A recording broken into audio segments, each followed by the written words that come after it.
हिमालय की ऊंचाइयों में बसा चिरायु गांव एक ऐसा स्थान था जहां लोग अमरत्व का रहस्य खोजने की बात करते थे। यह गांव चारों ओर से बर्फ से ढके पहाड़ों से घिरा हुआ था और यहाँ की ताजगी भरी हवा में एक अजीब सा जादू था। साक्षी, एक युवा पत्रकार, ने इस रहस्यमय गांव की कहानियों को सुनकर अपने करियर की सबसे बड़ी कहानी खोजने का निश्चय किया। साक्षी की आंखों में उत्साह था। वह अपने पुराने जीवन से भागकर एक नई शुरुआत करना चाहती थी।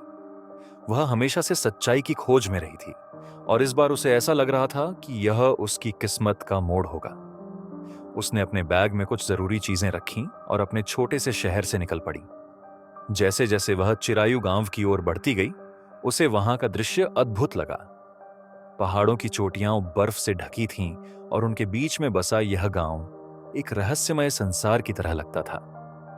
लेकिन जैसे ही वह गांव में पहुंची, उसे वहां का वातावरण कुछ अजीब लगा। गांव के लोग उसे शक की नजरों से देख रहे थे, जैसे वे उसे पहचानते हों, लेकिन वह खुद को अजनबी महसूस कर रही थी। गांव के बीचों बीच एक पुरानी हवेली थी, जो गांव के मुखिया दिव्यांश का निवास था। साक्षी ने तय किया कि वह पहले दिव्यांश से मिलेगी। हवेली की दीवारों पर उकेरे गए चित्र और पुरानी सजावट ने उसे अपनी ओर खींचा।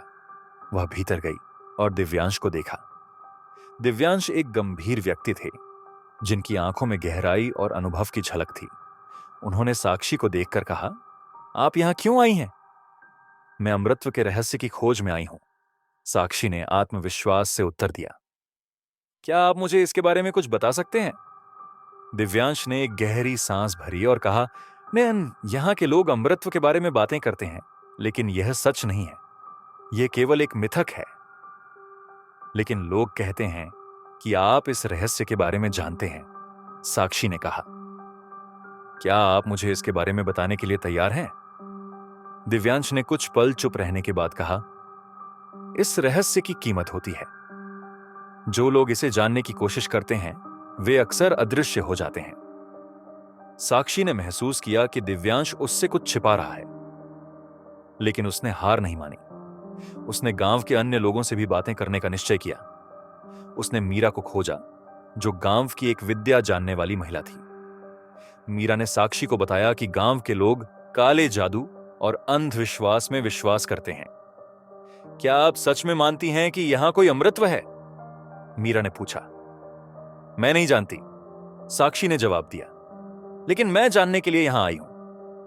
मीरा ने उसे बताया कि गांव के मंदिर में एक पुरानी किताब है, जिसमें अमृतत्व के रहस्य के बारे में लिखा है, लेकिन वहां जाने के लिए उसे गांव के रक्षक के खिलाफ लड़ना होगा। वहां जाना खतरनाक है, मीरा ने कहा। कई लोग वहां जाने की कोशिश में अदृश्य हो गए हैं। साक्षी ने ठान लिया कि वह उस किताब को खोजेगी। वह मीरा के साथ मंदिर की ओर बढ़ी। रास्ते में उन्हें कई गांव वाले मिले, जो साक्षी को घूर रहे थे। एक गांव वाला, जिसका नाम रामू था, ने उन्हें चेतावनी दी, तुम यहां से चली जाओ, यह जगह तुम्हारे लिए नहीं है। साक्षी ने उसे नजरअंदाज किया और आगे बढ़ी। जैसे ही वे मंदिर के पास पहुंचे, उन्होंने देखा कि वहां का माहौल अजीब था।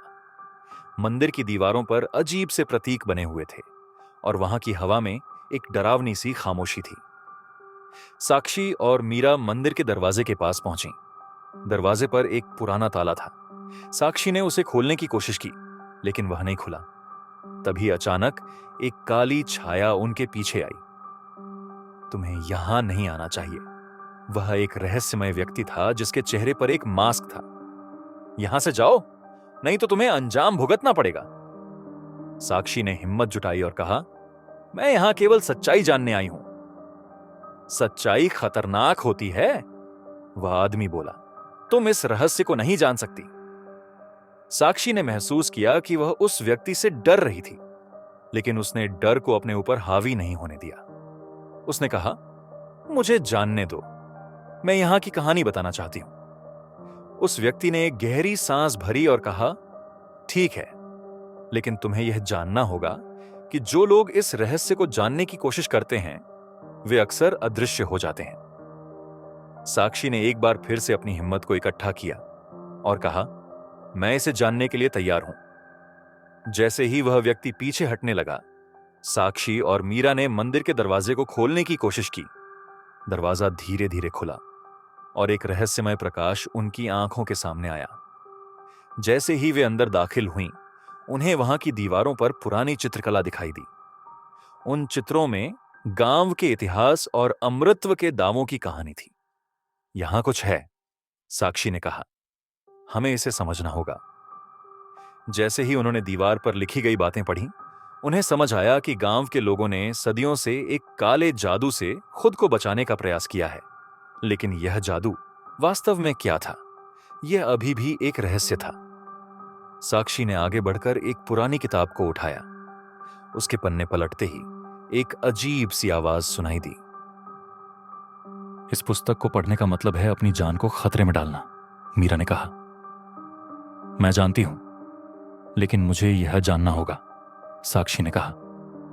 जैसे ही साक्षी ने किताब के पन्ने पलटे, अचानक एक तेज आवाज आई और मंदिर का दरवाजा बंद हो गया। दोनों ने एक दूसरे की ओर देखा और उनके चेहरे पर डर था। हमें यहां से निकलना होगा, मीरा ने कहा, लेकिन दरवाजा नहीं खुल रहा था। तभी उन्हें एक अजीब सी हलचल महसूस हुई। जैसे ही साक्षी ने अपनी आंखें बंद की, उसे एक अजीब सपना आया। उसमें उसने देखा कि गांव के लोग एकत्रित होकर एक अनुष्ठान कर रहे थे। उन्होंने देखा कि एक व्यक्ति ने एक काले जादू का तंत्र किया और अचानक वहां सब कुछ शांत हो गया। साक्षी ने अपनी आंखें खोलीं और कहा, हमें यहां से निकलना होगा, हमें इस गांव के रहस्य को उजागर करना होगा। लेकिन तभी एक पुराना पेड़ गिर पड़ा और साक्षी को खतरे का एहसास हुआ। जैसे साक्षी और मीरा ने एक दूसरे की ओर देखा, उन्हें समझ आया कि उन्हें इस रहस्य का सामना करना होगा। क्या वे उस खतरे का सामना कर पाएंगी? क्या वे गांव की सच्चाई को उजागर कर सकेंगी? साक्षी ने अपनी हिम्मत को इकट्ठा किया और कहा, हम इस रहस्य को जानकर ही रहेंगे। अगले एपिसोड में क्या साक्षी उस खतरे का सामना कर पाएगी? क्या वह गांव के रहस्यों को उजागर कर सकेगी? अगर आपको यह कहानी पसंद आई तो कृपया लाइक करें, सब्सक्राइब करें और अपने विचार कमेंट में साझा करें।